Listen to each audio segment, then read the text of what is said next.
ଶୋଇଥିଲା ବେଳେ 4 ଜଣ ଆସିକିରି କବାଟ ଟିକେ ଭାଙ୍ଗିକିରି ପଶିଲେ। ତାପରେ ମୋରାପିଟା ବି କଲେ ମତେ। ଆହୁରି 4 ରୁ 6 ହେଇଗଲେ। 6 ଜଣ ଇଏ କରିକିରି ମତେ ଛୁରୀ ଫୁରି ଦେଖେଇକିରି ହାତ ଗୋଡ଼ ବନ୍ଧାବନ୍ଧି କରିକିରି ପାଟି ଫାଟି ବନ୍ଧାବନ୍ଧି କରିକିରି ମୁଦି ରିଙ୍ଗ 14ଟା ଆଉ କାନ ଫୁଲ ମାଙ୍କର ଆହୁରି ବାଣିଜ୍ୟର 3ଟା ଲୋକେଟ ଆହୁରି 70 ଲୋକେ କେସ୍। ଘଣ୍ଟେ ଅଧେ ଏମିତି ହବ ରାତି। ତୁରି ଉଜାଲି ଦେଖେଇଲେ ସାର୍, ପାଟି ଫାଟି ବାନ୍ଧି ଦେଲେ। ତାପରେ ରୁମରେ ଭର୍ତ୍ତି କରି ମତେ ତାଙ୍କେ ଇଏ କରିକି ପଳେଇଲେ।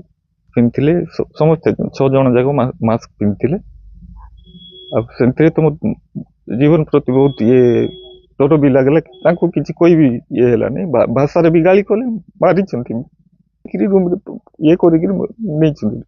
ଆଲମାରା ଆରକା ଭାଙ୍ଗା ଭାଙ୍ଗି କଲେ।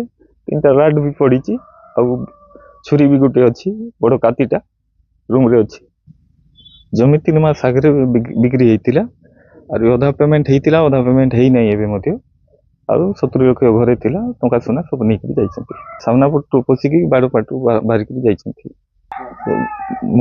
ମତେ ବାନ୍ଧା ବାନ୍ଧି କରିଦେଇଥିଲେ।